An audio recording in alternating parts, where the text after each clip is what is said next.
Hello students, welcome to the new session 21-22। मेरे को लगभग 21 साल हो गए पढ़ाते हुए। मैंने कभी उम्मीद नहीं की थी कि मैं अपना सेशन इस तरीके से शुरू करूँगा, लेकिन क्या करें, ये जरूरी भी है और मजबूरी भी है। We have to go and hopefully उम्मीद करता हूँ कि आप सभी अपने घर परिवार सब ठीक होवोगे। ध्यान रखो, खास करके अपने पेरेंट्स का बच्चों ध्यान रखो। बड़ी मुश्किल से इस डिफ़िकल्ट टाइम में पेरेंट्स अपनी फैमिली को सपोर्ट कर रहे हैं। मैं ज़्यादा लंबा भाषण नहीं दूंगा। Take care of yourself first and then your family also. Anyhow, myself Ranjeev Nagpal, I am going to teach you the subject English and Standard 9. Okay, सबसे पहले जो जरूरी है कि मैं आपको बताऊं कि बुक्स कौन कौन सी हैं, क्योंकि अभी तक तो हम टीचर्स और स्टूडेंट्स आपस में रूबरू ही नहीं हुए हैं। तो ये बताऊं कि मैं पहले के how many books you have to buy from the market. आपके इस 9th क्लास की इंग्लिश में आपने 3 बुक्स लेनी हैं। The first book is main course book, see this one, right. And second नहीं दिखाई देगी तो बस आप सुन लीजिए, क्योंकि फर्स्ट टाइम मैं बना रहा हूँ। हो सकता है कि प्रॉपर में ज़्यादा टाइम वेस्ट ना करूँ, प्रॉपर क्लैरिटी ना हो, फिर ठीक हो जाएगी। First book is main course book, second is supplementary book and the third is grammar book, right. ये 3 बुक्स आपने लेनी है। अब एक तो बच्चों तरीका है कि मैं आपको कहूँ कि ओके भाई open this book and chapter number this, name of the chapter this, मैं पढ़ाना शुरू कर देता हूँ आपको। लेकिन नहीं, मैं ऐसा नहीं करूँगा। मैंने जब भी सेशन शुरू किया है, मैंने ये 2-3 मिनट के जो आप इसे बाबा मत समझना कि मैं फालतू बाबा कर रहा हूँ। बेसिकली मैं जब ग्रेजुएशन करके निकला तो और आजू बाजू में मैं देखता था कि मैं इंग्लिश में इतना अच्छा नहीं था, और आज भी हम देखते हैं और एक समाज में एक धारणा है कि क्या कारण है कि भी बच्चे ग्रेजुएशन करने के बाद भी इतनी अच्छी इंग्लिश नहीं बोल पाते। एक तो ये वाला पॉइंट है, और एक मेरे को ये भी नहीं पता होता था कि ये course book, supplementary book, grammar book ये नाम क्यों है, किस लिए है। चलिए, सप्लीमेंट्री को मेन कोर्स बुक क्यों नहीं बोलते, मेन कोर्स बुक को सप्लीमेंट्री क्यों नहीं बोलते, ग्रामर को ग्रामर क्यों बोलते, या तीनों को एक ही कर दो। मैं बोर नहीं करना चाहता, लेकिन ये जानना जरूरी है। मेरे को नहीं पता था आफ्टर ग्रेजुएशन ये क्यों है। इसलिए पहले मैं आपको ये 1-2 पॉइंट्स क्लियर करूंगा जो कि मैं समझता हूँ जरूरी है। नहीं तो क्या होता है, +2 के बाद जब बच्चे आईएलटीएस करने जाते हैं तब वहां जाके ग्रामर सीखते हैं, शर्म नहीं आती हमें जैसे टीचर्स को भी और आपको स्टूडेंट्स को। इसलिए इसको समझ लो जो मैं आज आपको बता रहा हूँ। तो शायद जब कभी आईएलटीएस के लिए गए तो आपको ग्रामर क्लासेस की शायद जरूरत ना महसूस हो, अगर आप इस तरीके से पढ़ोगे, और जल्दी क्लियर हो जाती है आईएलटीएस की। तो एनीवे, चलिए, main course book, supplementary book, grammar book. Main course book का मतलब क्या है? दिस इज मेन का मतलब जानते हो, मेन कोर्स में कौन सा है, आप इंग्लिश सीखने जा रहे हैं, राइट। फिर आता है सप्लीमेंट्री होता है सपोर्टिव। अब जैसे मान लो कि किसी को समझाने के लिए सबसे अच्छी चीज होती है उसको हेल्थ की, उसको बॉडी की एग्जांपल देना। मान लो कि आप अपनी हेल्थ डेवलप करना चाहते हो, खास करके जो टीनेजर्स आपकी उम्र के होते हैं, तो वो क्या करते हैं, चलो जी जिम ज्वाइन करो जी, वहां से प्रोटीन शेक ले लो जी, ये ले लो, कैप्सूल खा लो, सिरता बनाओ, डोले शोले बनाओ, एक्सरसाइज करो, ये वो सब कुछ करते हैं। लेकिन क्या होता है, 2-3 महीने बाद फुस बर्नआउट हो जाते हैं, और उसके बाद नहीं यार कोई और काम है, क्योंकि बॉडी साथ नहीं देती है। तो मेरे कहने का मतलब क्या है कि अगर आपने एक्सरसाइज कंटिन्यू रखनी है, अपनी बॉडी को प्रॉपर बनाना है, तो आपको जो एक मेन चीज का आपने ध्यान रखना होता है। नो प्रॉब्लम बेटा, चलिए कोई बात नहीं। ओके, जो आपने मेन चीज का ध्यान रखना होता है वो होता है फूड, न्यूट्रिशन। कि आप कोर्स करने लगे हो बॉडी को, हेल्थ को डेवलप करने का, तो आप सोचो कि आप सिर्फ सप्लीमेंट्स पे रह के, एक्सरसाइज करके, वो कैप्सूल प्रोटीन शेक खा खा के अपनी हेल्थ बनाओगे नहीं। द मेन चीज क्या होती है? Food, the nutrition. इसी तरीके से अगर आपने इंग्लिश सीखनी है तो आपके लिए ये जो मेन कोर्स बुक है ये आपका एक फूड है इंग्लिश का। इसके बिना आप इंग्लिश नहीं सीख सकते। ओके, चलिए मैं वापसी अपनी एग्जांपल पे आ रहा हूँ कि आपने हेल्थ बनानी है, आपने न्यूट्रिशन अच्छा लिया, न्यूट्रिशन अच्छा लिया तो आपकी बॉडी चलती है जिम के लिए, अपने आप सुबह उठती है, राइट? रात को नींद जरूरी है, ये बात है, ठीक है। उसके बाद आप सप्लीमेंट्स लेते हो, प्रोटीन शेक भी लेते हो, है ना, एक्सरसाइज भी करते हो, तो और अच्छा रहता है। इसी तरीके से मेन कोर्स बुक जो है ना, ये एक थोड़ी सी काफी लेंथी चैप्टर होते हैं, डिफिकल्ट चैप्टर्स होते हैं, और इसमें वर्ड भी काफी बड़े बड़े से होते हैं, और ये आपको ना लाइन दर लाइन तो छोड़ो, वर्ड दर वर्ड आपको पढ़ना पड़ता है, और ये पढ़ते पढ़ते ना अक्सर आप बोर होने लग जाते हो, और टीचर भी बोर होने लग जाता है।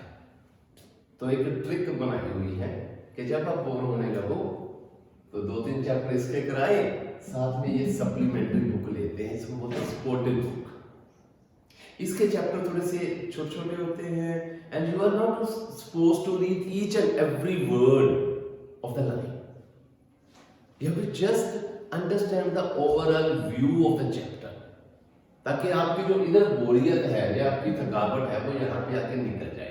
इसके चैप्टर भी छोटे छोटे होते हैं, कोई पीछे बैक एक्सरसाइज नहीं होती, कोई डिफिकल्ट वर्ड्स नहीं होते, ना ही टीचर भी 1-2 वर्ड स्किप कर जाता है इसमें, लेकिन कोर्स बुक में नहीं। इसलिए ये मेन कोर्स बुक है, ये आत्मा है इंग्लिश सब्जेक्ट की, the food, nutrition, and this is just to support this. What is grammar? Grammar क्या होता है? चलिए मैं आप लोगों से पूछता हूं कि आपकी फेवरेट डिश कौन सी है? अब आप सामने तो हो नहीं, है ना? चलिए मैं कहता हूं से राजमा चावल है आपकी फेवरेट डिश। कोई बच्चा कहता मेरी शाही पनीर है, चलिए कोई होगा, ठीक है। तो आपकी मम्मा बेस्ट ऑफ द बेस्ट बर्तन ले आए, best of the best rajma चावल घी सब कुछ ले आए, लेकिन वो एक साइड पे पड़ी होती ना वो चीज मम्मी उठाती, क्या बनाती है? नमकदानी। नमकदानी में क्या होते हैं? मिर्च मसाले होते हैं। अगर वो ना डाले जाए और सही मात्रा में ना डाले जाए तो कोई भी डिश अच्छी नहीं बनती। मैं ज्यादा लंबी बात नहीं करना चाहूंगा, लेकिन जो जरूरी वो बताना भी जरूरी है कि ये है आपका मेन फूड, ये है स्पोर्टर, ये आपके उस नमकदानी की तरह, मिर्च मसाले की तरह काम करता है। अगर आपको ये नहीं आती तो आप जैसे वो फूड की तरफ जो आपकी मदर ने बनाया है, अगर उसके तरफ आपका पूरा दिल नहीं लगेगा, फिर कहोगे बारह कुछ मंगा लो, कुछ खाना है। In the same way grammar के बिना आपकी इंग्लिश हमेशा अधूरी रहती है। सो ये आपकी 3 बुक्स हैं, होपफुली आपको समझ आ गया हो। अगर फिजिकल क्लास होती तो मैं पूरा लेक्चर भी लगा सकता था इस बात के ऊपर, ताकि आपको प्रॉपर समझ आ जाए। फिर भी ना समझ आए आप जवाब दीजिएगा, मैं थोड़ा लेक्चर और पढ़ा कर दूंगा। सो 3 बुक्स है आपकी, main course book, supplementary book and grammar book, right.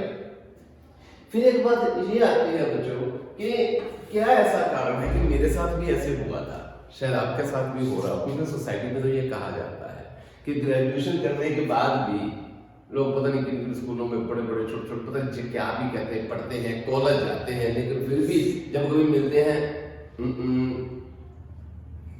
ये बात सच है, आपको 2 मिनट इंग्लिश बोलने के लिए क्या तो आप फेल हो जाते। यस और नो?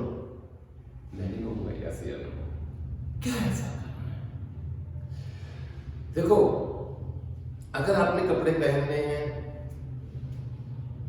अगर मैं तो फुल कपड़ों की बात करने लगूंगा तो थोड़ा सा ज्यादा टाइम लग जाता है। मैं कहता हूं कि आपने शूज और सॉक्स पहननी है। पहले क्या पहनोगे? पहले शूज पहनोगे, बाद में सॉक्स? हाँ, पागल नहीं मैं। पहले सॉक्स पहनोगे, फिर शूज पहना जाता है। अगर आप पहले शूज पहन लो, क्या सॉक्स पहन सकते हो? मेरा मुद्दा कमला, पागल हो गया। इन द सेम वे किसी भी लैंग्वेज को, से इंग्लिश है, सीखने के प्रॉपर स्टेप होते हैं। हमारे यहाँ प्रॉपर स्टेप फॉलो नहीं किए जा रहे। कौन से स्टेप होते हैं? The very first is listening,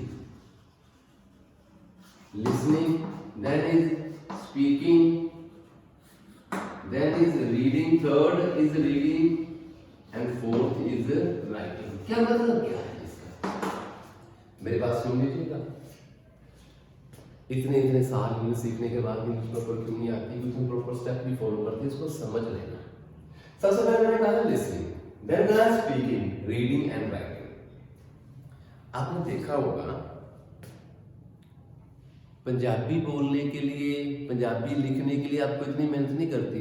क्या ऐसी बात है कि 3 साल का बच्चा आता है, कहता मम्मी में रोटी खानी है, वो कभी स्कूल भी नहीं गया होता। तो चलिए, आपने कभी इंग्लिश मूवी देखी हो, ठीक है ना, तो उसमें छोटे छोटे बच्चे आते हैं, से मान लो कि ब्रिटेन के, मम्मा how are you, I want to eat this, वो टिड्डे टिड्डे जो होते हैं इंग्लिश बोल देते हैं, वो स्कूल भी नहीं गए होते। ऐसा होता कि नहीं होता? क्या कारण है? आप कहोगे कि वो वहां पर इंग्लिश बोलते हैं या पंजाबी बोलते हैं, तो लेकिन इसके पीछे टेक्निकल कारण क्या है, मैं आज आपको बताता हूं।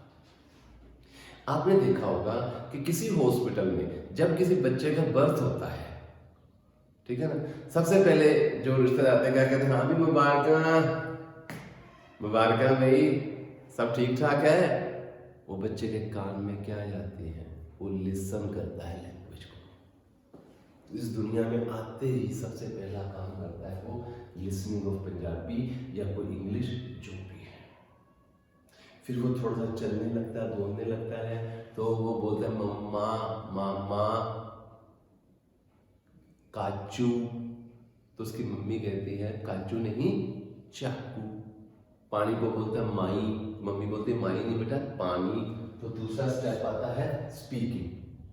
थर्ड स्टेप आता है जब वो कॉलेज स्कूल में जाता है, स्कूल में जाता है, तो वहां पे जाके वो बुक खोलता है, वहां पर वो देखता है A for apple, B for ball, then fourth is writing.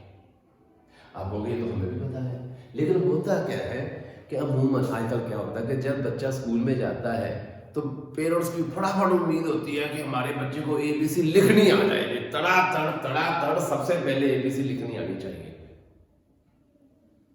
और 2 महीने बाद पता क्या कहेंगे, वो देखो जो स्कूल में बच्चा है वो तो पूरी एबीसी लिख लेता है। तो क्या करें, सब स्कूल वाले सबसे पहले बच्चे को आते ही क्या करवाते हैं, राइटिंग। लगाओ जी इंग्लिश की नोटबुक, लिखो स्ट्रेट लाइन, ये वो। मेरे मुताबिक फर्स्ट 6 months और full first year of a child in the school सिर्फ और सिर्फ लिसनिंग होनी चाहिए, सिर्फ सुने और कुछ भी नहीं। लेकिन हमारे यहाँ सबसे पहले क्या हो जाता है, कई तो रीडिंग से या राइटिंग से, कई तो फर्स्ट राइटिंग से शुरू कर देते हैं।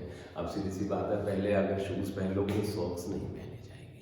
दिस इज द रीजन कि इतने साल 12-15 साल स्कूल में लगाते हैं, फिर 3 साल कॉलेज में लगाते हैं, या टोटल 15 साल लगाते हैं, फिर भी प्रॉपर इंग्लिश नहीं आती। मेरा फर्ज है आपको बताना कि क्या हो रहा है। एक teacher is supposed to tell the truth to the students and I have completed my duty of speaking the truth to you. No, it's up to you how you take it. मैं चाहूंगा कि आप इस बात को समझो, right. सो दूसरा, okay, मैं बोर नहीं करना चाहता। दूसरी बात आती है कि इतनी लंबी पढ़ाई के बाद भी हम प्रॉपर क्यों नहीं बोल पाते। और थर्ड मैंने पॉइंट लिखा है स्पोकन इंग्लिश फ्लुएंसी डिफरेंस, कि इंग्लिश बोलने के तरीके का डिफरेंस। क्या मतलब इसका? कभी आप अपने पेरेंट्स से पूछना कि 70-80 टाइम के जो लीडर्स थे, जैसे मैडम इंदिरा गांधी हैं या और जो लीडर्स थे, वो जब इंग्लिश बोलते हैं और आज के बच्चे से, अब जैसे कि मैं राहुल गांधी कहूँ या मुलायम सिंह यादव कहूँ या और भी कई लीडर्स जिनके बच्चे बाहर से पढ़ के चाहे आए हैं या यहाँ पर पढ़े हैं, उनकी फ्लुएंसी उतनी अच्छी नहीं है जितनी कि हमारे पुराने लीडर्स की होती थी। जब कभी आप इंटरव्यूज देख लो उनकी, क्या कारण है?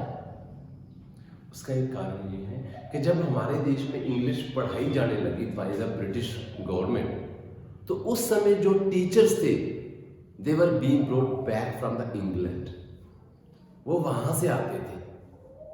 तो उनके द्वारा पढ़ाए गए जो स्टूडेंट्स थे उनकी fluency that was almost similar to Britishers. और अभी यहाँ पर क्या है कि मेजॉरिटी ऑफ द स्कूल्स चाहे वो किसी भी लेवल के हैं, English being taught by the Indians. और जो हमारी फ्लुएंसी है उनकी फ्लुएंसी में डिफरेंस होता है। एनीवे ये फर्स्ट मेरी इंट्रोडक्टरी वीडियो है आपके लिए कि आपका स्टैंडर्ड 9th की इंग्लिश 3 बुक्स हैं और वाई जो है कि गलत तरीके फॉलो होने की वजह से जो है कि इतने साल पढ़ने के बाद भी हमारी इंग्लिश क्यों ठीक नहीं होती। और मेरा कहने का मतलब ये है कि आप स्टूडेंट्स को एक क्रांति लाओ कि सही तरीके से इन चीज़ों को फॉलो किया जाए। पेरेंट्स की एक्सपेक्टेशंस जो हैं उन्होंने ये सिस्टम को गलत कर दिया हुआ है। And third is in spoken English में जो फ्लुएंसी में डिफरेंस है। एनीहो मैं नेक्स्ट वीडियो में आपके फर्स्ट चैप्टर के साथ आऊँगा एंड होपिंग कि मैंने आपको बोर नहीं किया होगा। Thank you very much.